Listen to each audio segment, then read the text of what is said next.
¿Qué tal, hermanos? Muy buenas tardes. Gracias por estar con nosotros esta tarde en esta nueva serie de estudios bíblicos acerca del libro de los Salmos. Estaremos compartiendo a lo largo de varios meses las enseñanzas, los devocionales escritos en este hermoso libro de los Salmos que escribió nuestro hermano Vladimiro Monroy, pastor allá de la Iglesia de Dios en Los Ángeles, California. Gracias a Dios, hace muchos años conozco al hermano Monroy. Ha escrito otros libros también de mucha bendición y ahora nos presenta este libro el libro de comentario de los Salmos, una explicación aplicada a la vida diaria. Así es que agradecemos mucho al hermano Vladimiro Monroy por su esfuerzo para poder tener esta obra lista y presentarla al pueblo de Dios. Y con el permiso de él, vamos a estar compartiendo a lo largo de las siguientes semanas y meses muchas de estas hermosas devociones, hermanos, que están en este libro. Así es que si les parece, vamos a orar y empezamos con nuestro estudio del libro de los Salmos.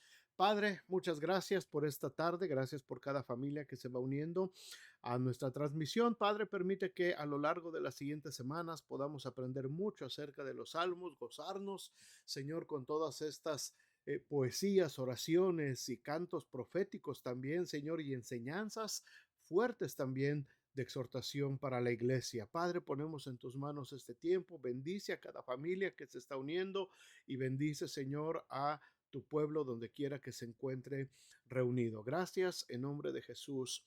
Amén y amén. Bueno, pues a manera de introducción, hermanos, diremos que el libro de los Salmos es el libro más extenso de toda la Biblia. En este libro precisamente se encuentra también el capítulo más largo de toda la Biblia, que es el Salmo 119, que habla acerca de toda la bendición que hay en la palabra de Dios. Y también está el capítulo más corto, que es el Salmo 117. Sin duda es el libro preferido de muchísimos cristianos a lo largo de la historia. Los mismos apóstoles lo usaron mucho como referencia en sus escritos. La palabra salmos, que en hebreo es tehilim, significa literalmente alabanza. Es un libro de composiciones poéticas que se usaban mucho para los tiempos de alabanza, de adoración. Se conoce como el himnario del pueblo de Israel.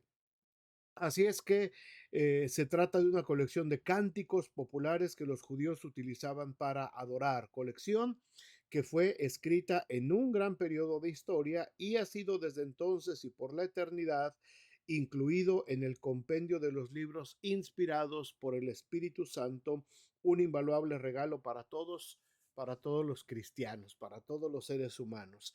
Es un libro, el libro de los Salmos es un libro de oraciones prácticas. ¿Por qué decimos esto?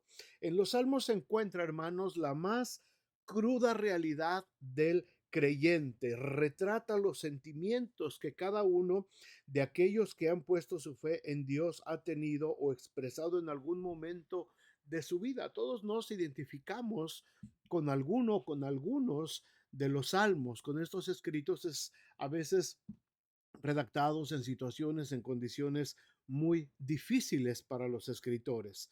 Los Salmos es quizás el libro más honesto jamás escrito de la realidad humana en toda su expresión, inspirado desde luego por el Espíritu Santo. En los Salmos hay gritos de desesperación, pero también de esperanza, palabras salidas de un corazón afligido, pero también producto de una gran fe, luchas que parecen agobiar demasiado, pero también hay cánticos de liberación. Hay oraciones desgarradoras, pero también hay acciones de gracias. Dios escucha la oración de los suyos y son bienaventurados los que en Él confían, dice el Salmo 2. Los salmos, hermanos, ayudan al creyente también a elevar sus plegarias a Dios y a la memorización de ellos o de algunas porciones de ellos sirven enormemente al propósito de la promoción y enriquecimiento de la fe cuando el cristiano ora al Señor. Qué hermoso es orar con los salmos, qué hermoso es elevar nuestra oración y recordar algunos versículos, algunos pasajes de los salmos. Eso sin duda, hermanos, enriquece mucho nuestra nuestra oración, nuestros tiempos de oración al Señor. Los salmos también invitan al creyente a meditar en la brevedad de la vida y en lo poco que dura aquel que practica el mal. No se impacienta a causa de los malignos, ni tengas envidia de los que hacen iniquidad, porque como la hierba serán pronto cortados y como la hierba verde se secarán, dice el Salmo 37 como ejemplo, ¿verdad? También dice que acabamos nuestros días como un pensamiento, el Salmo 90. ¿En qué periodo se escriben estos salmos, hermanos? El periodo de redacción de los salmos escritos por varias personas, aunque la mayor parte de los escritos son del rey David, participaron también otros escritores como Moisés, como Asaf, como los hijos de Coré. Hubo otros autores que se incluyen en el libro de los salmos.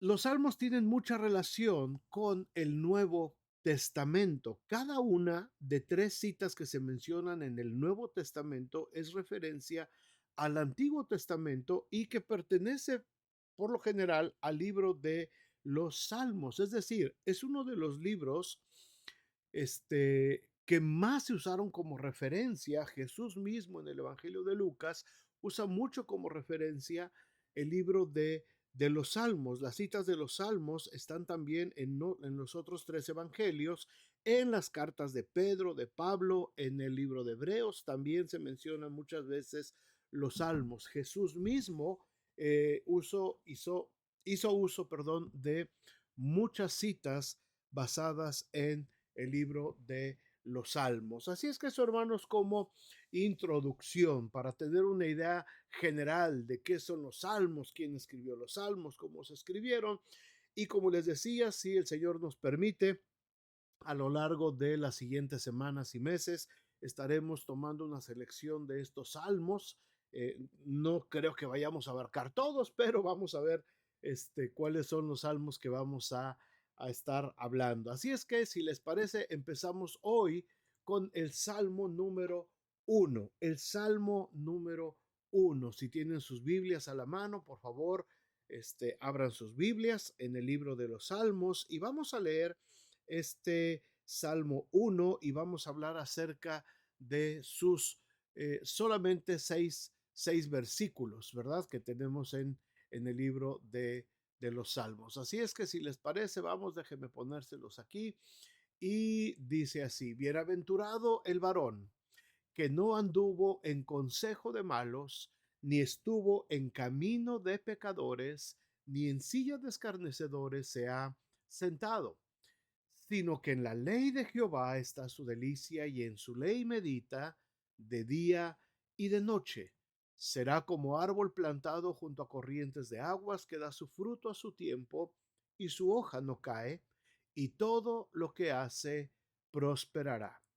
No así los malos, que son como el tamo que arrebata el viento. Por tanto, no se levantarán los malos en el juicio, ni los pecadores en la congregación de los justos, porque Jehová conoce el camino de los justos, mas la senda de los malos perecerá. Qué hermoso salmo. Se dice, se dice que el Salmo 1, hermanos, sirve de prefacio para todo el libro, que contiene 150 salmos de diferentes escritores.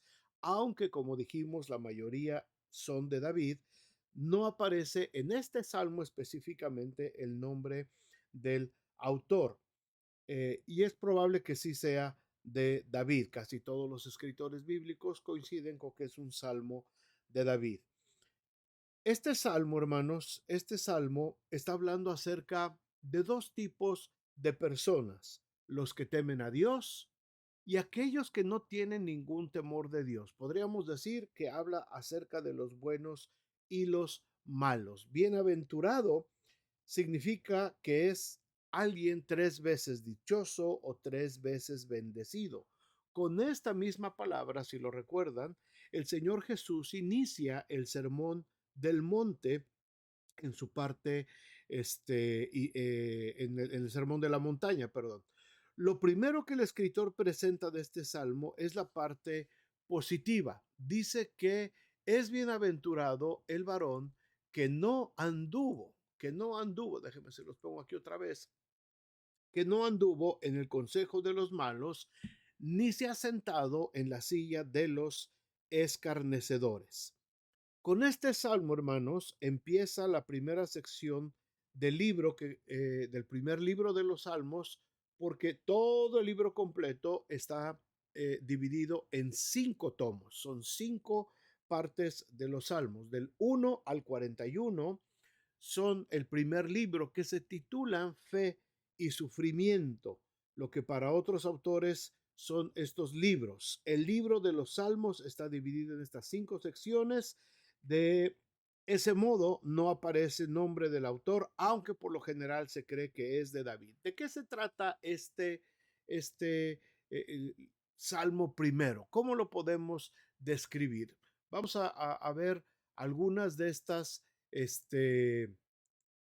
características que tiene el libro. Número uno, el versículo 1 nos va a hablar acerca de la inutilidad hacia lo malo del hombre bienaventurado. La inutilidad hacia lo malo del hombre bienaventurado. Bienaventurado el varón que no anduvo en consejo de malos, ni estuvo en camino de pecadores, ni en silla de escarnecedores se ha sentado. El hombre bienaventurado, hermanos, y cuando hablamos aquí de hombre, no estamos hablando, aunque habla de varón, no estamos hablando específicamente solamente de varones, ¿verdad? Estamos hablando también de mujeres, por supuesto, de género humano, aunque está haciendo el énfasis hacia los varones, pero también, por supuesto, las mujeres están incluidas. Ahora, una persona bienaventurada es una persona sabia, sabia. Este hombre, esta persona a la que hace alusión el Salmo primero, es bienaventurado porque no se asocia con los pecadores, ya que sabe que ellos no prevalecerán. Hermanos, esto es muy importante que lo tomemos en cuenta. Un cristiano bienaventurado, un cristiano bienaventurado es aquel que no se asocia con pecadores. No quiere decir que andamos viviendo en una burbuja y que no nos juntamos con nadie, ¿verdad? En el diario vivir, en nuestros diarios quehaceres, pues estamos rodeados de gente pecadora, de gente que no tiene temor de Dios. Pero aquí está hablando de que no anduvimos en el consejo de esas personas, que no nos asociamos con ellos para tener negocios o para tener convivencia junta o para participar de sus malas obras, ¿verdad? El cristiano que sabe que no puede o no debe de estar participando en el consejo de malos, es un cristiano, es una persona bienaventurada, una persona 3 veces dichosa. ¿Por qué? Porque la gente que no tiene temor de Dios, hermanos, van con la sabiduría del mundo y por tanto su destino es totalmente inseguro. Esta gente desconoce a Dios. Sus acciones deliberadas van en contraste. Son fuerzas antagónicas que se oponen y resisten al plan de Dios para la humanidad. Nosotros como cristianos amamos la palabra de Dios y nosotros caminamos hacia el destino que el Señor quiere, pero los pecadores, la gente que no teme a Dios, nos están chocando constantemente porque sus caminos van hacia la muerte eterna.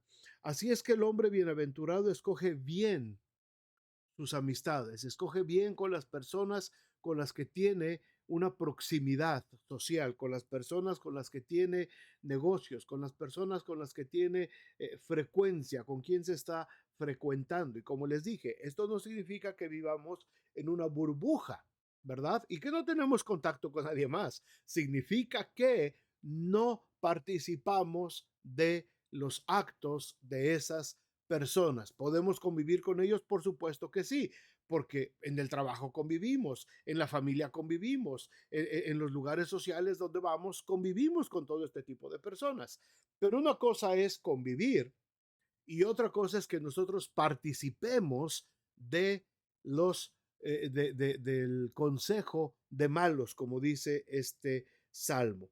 Ahora, habla también aquí acerca de los escarnecedores, ¿verdad? Dice, bienaventurado el varón que no andó en consejo de malos, ni estuvo en camino de pecadores, ni en silla de escarnecedores se ha sentado. Un escarnecedor es una persona que se burla, que rechaza, que ofende, que ultraja, que ridiculiza, que insulta, una persona calumniadora, una persona que hace afrenta delante de varias personas. También depende de malas intenciones o de malos motivos que tenga. Este tipo de hombre se refiere el apóstol Pedro en segunda de Pedro 3:3 cuando dice, sabiendo primero esto, que en los postreros días vendrán burladores andando según sus concupiscencias. Es decir, el hombre de Dios, el cristiano, hombre o mujer, cristianos, no nos sentamos en esa misma silla. Hermanos, qué importante este concepto. Qué importante este concepto. El mundo actualmente se burla de las cosas de Dios, ofende con la mayor ligereza las cosas que son santas para nosotros. Nosotros como hijos de Dios no podemos sentarnos en esa misma silla, no podemos nosotros ocupar ese mismo lugar, no podemos ponernos en el lugar de alguien o participar con alguien que se está burlando, rechazando, ofendiendo constantemente la obra preciosa de salvación que tenemos en Cristo Jesús. Hermanos, tenemos que tener mucho cuidado con esto, porque a veces es fácil mencionar, a veces es fácil caer en esta burla, en este escarnio, ¿verdad? Cosas que son santas, las cosas espirituales, las cosas, como dice el apóstol Pedro, que pertenecen a la vida y a la piedad que nos han sido dadas por medio de su divino poder, muchas veces son causa de escarnio de la gente, son causa de burla. Cuando nosotros dudamos de la palabra de Dios, cuando nosotros ponemos en tela de juicio o de duda lo que el Señor ha establecido en su palabra, hermanos, nos estamos sentando en la silla de los escarnecedores, de los que se burlan de la palabra de Dios. La fe La fe en Cristo Jesús, la fe que el Señor ha puesto en nosotros, hermanos, nos ayuda a poder vivir una vida libre de escarnios en contra de la palabra de Dios. No se trata de que se burlen de nosotros solamente. Mucha gente se burlará de nosotros. Mucha gente se reirá de nosotros. Lo importante aquí, hermanos, es cuál es la reacción de nosotros respecto a la vida y a la obra del Señor Jesús en nuestras vidas. Así es que, hermanos, aquí en este primer versículo tenemos la primera sección de este Salmo primero. La inutilidad hacia lo malo del hombre bienaventurado. El hombre bienaventurado no anda en consejo de malos. El cristiano bienaventurado, el cristiano que es tres veces dichoso y bendecido por Dios, no anda en consejo de malos. Tampoco camina por el mismo camino que los pecadores. No participamos de sus obras, no participamos de lo que ellos hacen. Si ellos lo quieren hacer, es su gusto. Si ellos quieren ir en ese camino, es su gusto. Nosotros no andamos en camino de pecadores. Y número 3, en este primer versículo, nosotros no nos sentamos en silla de escarnecedores. Nosotros no nos burlamos, no hacemos afrenta, no tenemos rechazo hacia la palabra de Dios. Todo lo contrario, la recibimos por medio de la fe. La segunda sección de este salmo está en el versículo 2 y nos habla acerca de el optimismo y la seguridad que representa para el cristiano, para el hombre bienaventurado. Dice el versículo 2, sino que en la ley de Jehová está su delicia, y en su ley medita de día y de noche. El cristiano bienaventurado, hermanos, se deleita en la palabra de Dios. En la ley de Jehová está su delicia. Es decir, es seguro de sí mismo. El hombre bienaventurado, el cristiano bienaventurado, es una persona positiva, es una persona visionaria. Sabe que la vida cristiana consiste en una mejor relación con Dios, de donde procede toda clase de bendiciones. Sabe discernir entre lo bueno y lo malo, porque en todo tiempo viene la palabra de Dios. En su ley medita de día y de noche. Sabe que los placeres o deleites que el mundo ofrece no se comparan con las bendiciones de Dios plasmadas en su palabra, donde se aprende de las riquezas de Dios o de los valores eternos. Eso le hace vivir una vida totalmente gozosa. El mayor deseo de Dios es que valoremos o nos interesemos en su palabra y en su enseñanza. Salomón dijo, ¿se acuerdan ustedes? En Proverbios 1:7, el principio de la sabiduría es el temor de Jehová. Los insensatos desprecian la sabiduría y la enseñanza. Medita en la palabra, la atesora al igual que decía el rey David en el Salmo 119:7. En mi corazón he guardado tus dichos para no pecar contra ti.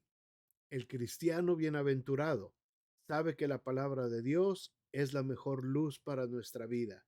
También el salmista en el Salmo 119:105 recuerda, lámpara es a mis pies tu palabra y lumbrera a mi camino. Hermanos, ¿cuánto, cuánto nos deleitamos en la palabra de Dios? ¿Qué produce en nosotros la palabra de Dios? ¿Cuánto tiempo estamos expuestos al día a la palabra de Dios? En su ley medita de día y de noche.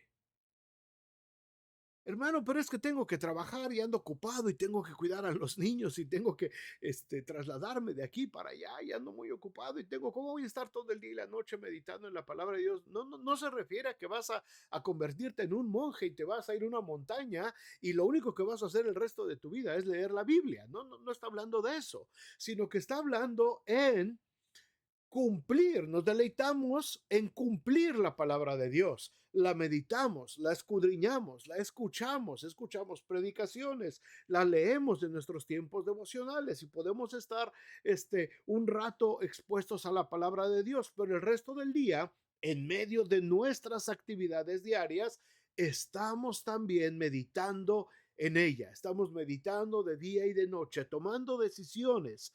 Todos los días estamos tomando decisiones en nuestro trabajo, en nuestra familia, en la escuela, en la oficina, en las calles. Estamos tomando decisiones. Cada decisión, hermanos, tiene que ser meditada de acuerdo también a la palabra de Dios. Voy a empezar un negocio. Tengo que estar consciente de qué es lo que Dios quiere para mí en ese negocio. Voy a empezar una nueva actividad. Yo quiero ponerle en las manos de Dios y quiero meditar en la palabra de Dios para que el Señor bendiga la obra de mis manos. Voy a estar con mi familia. Yo quiero que Dios bendiga a mi familia y que el tiempo que esté en mi familia, con mi familia, pueda ser bendecido por Dios. En cada momento, hermanos, tiene que haber, llegar a ese momento en el que sabemos, en el que sentimos que la palabra de Dios fluye de manera automática en nuestras vidas, que todo lo que hacemos durante el día está regido por la palabra de Dios. Si lo haces, si lo hacemos, la palabra dice que seremos bienaventurados, bienaventurados, súper bendecidos por nuestro Dios, súper bendecidos por nuestro Dios. La tercera sección de este Salmo primero nos habla el versículo 3 acerca de la prosperidad del hombre bienaventurado. La prosperidad. Y aquí fíjense bien lo que habla, hermanos. No se trata solamente de prosperidad económica. Cuando hablamos de prosperidad, hablamos de bienestar general de la persona. Dice el Salmo, el versículo 3 de este Salmo, será, una vez que te hayas apartado de los malos, una vez que no andes en camino de pecadores, una vez que no te sientes en la silla de los escarnecedores, una vez que aprendas a deleitarte en la palabra de Dios y a meditar en su ley de día y de noche, entonces serás como árbol plantado junto a corrientes de aguas que da su fruto a su tiempo y su hoja no cae, y todo lo que hace prosperará. Este versículo, hermanos, este versículo, muchos predicadores en este tiempo lo toman solamente como un pretexto para querer exigir o para querer motivar a otros a la avaricia, a la codicia.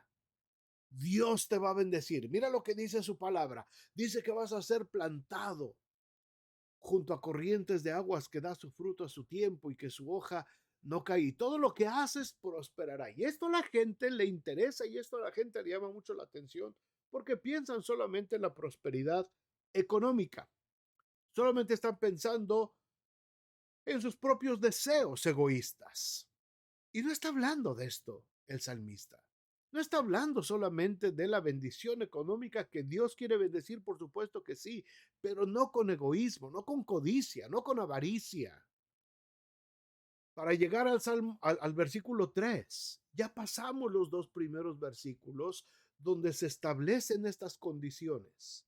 Ahora llegamos al versículo 3 y nos dice que la persona, el cristiano que confía en el Señor, es vigoroso y fuerte, vigoroso y fuerte.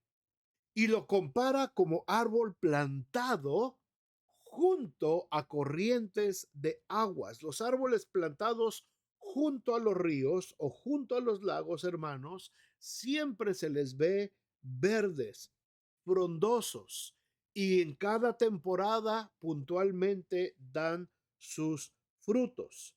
Donde no hay agua, los árboles no prosperan, no profundizan sus raíces, pronto se secan y terminan en el fuego. Refleja el fruto del Espíritu en su vida. El fruto del Espíritu se desarrolla en este cristiano con facilidad. Siempre procura dar el mejor testimonio que desde luego se refleja en su carácter y practica la justicia. El apóstol Pablo dice en Gálatas 5, 22 y 23, más el fruto del Espíritu es amor, gozo, paz, paciencia, benignidad, bondad, fe, mansedumbre y templanza. Contra tales cosas no hay ley. Así es que un cristiano bienaventurado, un cristiano que teme al Señor, que no anda con los malos, que medita en su ley de día y de noche, es un cristiano que será prosperado en todo lo que haga, porque tiene su mentalidad, tiene su corazón puesta no en las cosas de la tierra, sino en las cosas del cielo, en las cosas eternas. Está pensando en buscar la bendición y el plan de Dios. Muchos cristianos, muchos predicadores usan este versículo, ¿verdad? Como un pretexto. Es que aquí dice que todo lo que haces prosperará, sí, pero para que prosperes, tienes que tener un corazón recto e íntegro delante de Dios. No vas a prosperar solamente porque sí. No vas a prosperar solamente porque por arte de magia alguien va a orar por ti y te declara esta palabra. Todo lo que hagas prosperará. Yo lo declaro en tu vida en el nombre de Jesús. No, no, no, no, no. Así no funciona, hermanos. Así no funciona. Dios prosperó a mucha gente en la Biblia, sí, por supuesto que sí. A Abraham, a David, a mucha gente fue muy prosperada, muy próspera. Job, muy próspero. Pero toda esa gente, hermanos, no tenía su corazón en esas riquezas, ni tomaban esa prosperidad solamente para envanecerse y para presumir y para despilfarrar. Todos ellos sabían que lo que Dios les daba, que lo que Dios les prosperaba y les bendecía, era con un propósito. Y el propósito era cumplir el plan de Dios de salvación en la tierra. Si Dios bendice, es para que nosotros podamos bendecir. Cuando Dios nos da algo, es para que Dios se engrandezca en nuestras vidas. No es para que presumamos, ni es para que despilfarremos, ni es para que andemos gastando en cosas que no necesitamos. Y no hablo solo de dinero, hablo en sentimientos, en emociones, en tiempo que es tan valioso. Y el tiempo lo desperdiciamos de una manera terrible. Dios nos da tiempo todos los días. Cada vez que abrimos los ojos en la mañana es tiempo que Dios nos está dando. ¿Cómo lo estamos usando? ¿Cómo vamos a usar ese tiempo que Dios me está dando? Yo quiero que todo lo que haga prospere. Sí, quiero que mi tiempo sea prosperado. Pero ¿cuál es mi motivación? Quiero que mi trabajo sea prosperado. Sí, pero ¿cuál es mi motivación? Quiero que mi familia prospere. Quiero que mi familia sea bendecida. Sí, pero ¿cuál es mi motivación? Si nuestra motivación no se basa, hermanos, en el perfecto amor de Dios, entonces quiere decir que no estamos meditando en su ley de día y de noche. Entonces quiere decir que no es nuestra delicia meditar en su palabra, porque su palabra siempre, invariablemente, nos va a conducir a su propósito. La palabra de Dios siempre nos va a conducir a su propósito. Así es que número uno, la inutilidad hacia lo malo del hombre bienaventurado. Número dos, el optimismo y seguridad del hombre bienaventurado en la palabra de Dios. Número tres, la prosperidad del hombre bienaventurado. Y los versículos 4 al 6 nos hablan acerca de la inutilidad de los malos y las consecuencias que van a sufrir los malos. Dice, déjeme ponérselos aquí, versículos 4 al 6 dice, no así los malos, es el contraste, ¿verdad? Ya nos dijo qué es lo que pasa con el cristiano que es bienaventurado, pero los que no confían en el Señor, los que no tienen temor de Dios, no así los malos, que son como el tamo que arrebata el viento. Por tanto, no se levantarán los malos en el juicio, ni los pecadores en la congregación de los justos, porque Jehová conoce el camino de los justos. Qué hermosa palabra. Mas la senda de los malos perecerá. Los malos, hermanos, son un contraste total con el hombre nacido de nuevo, con la persona, con el cristiano que ha experimentado y disfruta de la salvación de Dios. Son los que por dureza de corazón tienen en poco la ley de Dios, se deleitan en sí mismos, no miden las consecuencias de sus acciones. Son como el tamo que arrebata el viento, porque carecen de fundamento. Son como el que edifica su casa sobre la arena, ¿verdad? Jesús lo dijo, ¿se acuerdan? En Mateo 7. Pero cualquiera que me oye estas palabras y no las hace, le compararé a un hombre insensato que edificó su casa sobre la arena. Y descendió lluvia, y vinieron ríos, y soplaron vientos, y dieron con ímpetu contra aquella casa, y cayó. Y fue grande su ruina. El tamo es la basura del grano que ha sido trillado. Es más bien la cáscara deshecha convertida en polvo. También se le conoce como tamo al polvo que se forma debajo de los muebles, en fin. Tamo es algo ligero, algo que no tiene fundamento, algo que no tiene peso, algo que cualquier viento viene y lo mueve con facilidad. Es la comparación que hace Jesús del hombre insensato con los hombres que por falta de convicción se dejan arrastrar por cualquier viento de doctrina. Sus raíces, desde luego, no están cimentados en Dios, como Cristo también lo expresó en Mateo 15:13. Toda planta que no plantó mi Padre Celestial será desarraigada. Ese es el destino final del hombre malo en contraste con el hombre bueno. Y este último versículo que dice, el Señor conoce el camino de los justos. Y yo quiero preguntarles, hermanos, ¿el Señor conoce nuestro camino? Por supuesto que sí, por supuesto que sí. Pero es un camino de justicia, es un camino en el que nos hemos decidido nosotros caminar en su palabra, meditar en su palabra. Este salmo nos muestra la comparación que hace Jesús del hombre sensato y el hombre insensato. El primero se rige por los principios morales y es comparado con el árbol que disfruta de todo lo necesario para crecer. Tenemos todo lo que necesitamos. La palabra de Dios nos da todo lo que necesitamos para crecer. Estamos plantados junto a corrientes de aguas. Si tú tienes la bendición de tener tu Biblia junto a ti, estás plantado junto a corrientes de aguas. No hay pretexto para no dar fruto. No hay pretexto para que tu hoja caiga. No hay pretexto para que pierdas tu vigor.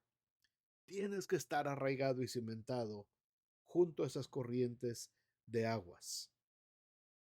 Tenemos que desarrollarnos, tenemos que dar buenos frutos. Hay gente que por falta de convicción se dejan arrastrar por todo viento de doctrina. Sus raíces no están cimentadas en Dios y Cristo nos dejó ese ejemplo. Si no estamos arraigados en el Señor, seremos desechados. El destino final del hombre malo en contraste con el hombre bueno. Es fácil, hermanos, caer en la senda de los malos. Es fácil caer en la senda de los malos. Pero dice la palabra aquí del Señor que el Señor conoce el camino de los justos. Y esa es la pregunta ahora, hermanos, para cerrar nuestro estudio del día de hoy. Qué tanto conoce el Señor nuestro camino? ¿Qué tanto conoce el Señor nuestros caminos? El Señor escudriña, hermanos, hasta lo profundo de nuestro corazón. El Señor escudriña todo lo que somos, todo lo que tenemos. Somos como árboles plantados junto a corrientes de aguas. Meditamos en la ley del Señor de día y de noche. ¿Nos estamos sentando en silla de escarnecedores, hermanos? ¿O quizás estamos caminando por camino de pecadores? Creo que es una buena pregunta y creo que es una buena meditación para cada uno de nosotros. Mi oración es que seamos bienaventurados. Yo quisiera ser bienaventurado y quiero ser bienaventurado y tener las bendiciones que el Señor promete a lo largo de este precioso salmo. Padre, muchas gracias por tu palabra, muchas gracias por este hermoso salmo primero. Gracias, Señor, por la bienaventuranza que se encuentra aquí. Gracias porque está a nuestro alcance, no por nuestros méritos. Está a nuestro alcance, Señor, por lo que Cristo hizo en la cruz del Calvario por nosotros. Por nosotros mismos no podríamos, Señor, ni siquiera aspirar a llegar a esta bienaventuranza. Pero por Cristo Jesús, ahora nosotros podemos ser bienaventurados y podemos alejarnos del camino de pecadores y podemos alejarnos de esas sillas de escarnecedores. Y ahora, Señor, a través del Espíritu Santo, podemos meditar en tu palabra y deleitarnos en ella de día y de noche, Señor. Gracias. Gracias, Señor, porque tú has prometido que seremos como ese árbol plantado junto a las corrientes de las aguas. Señor, queremos dar el fruto que te corresponde solamente a ti. Queremos que todo lo que hagamos, Señor, sea prosperado con el propósito de bendecir tu reino, con el propósito de honrar tu reino, Padre. Señor, permite que nuestro camino, Señor, sea íntegro delante de ti y no como la gente que no conoce de ti. Ayúdanos a dar testimonio a esas personas, ayúdanos a alumbrarles con tu luz, para que ellos también puedan venir al conocimiento y a la luz de Cristo Jesús. Muchas gracias, Señor, por este hermoso salmo. Muchas gracias por esta meditación. Gracias por este tiempo, Señor, y gracias por tus bendiciones. En nombre de Jesús. Amén y amén. Pues muchas gracias, hermanos. Espero que haya sido de bendición este primer salmo. Y si el Señor permite, la próxima semana continuamos con otro hermoso salmo. Dios les bendiga, que el Señor esté con ustedes. Nos vemos el domingo en esta reunión a las 11 de la mañana. Hasta entonces.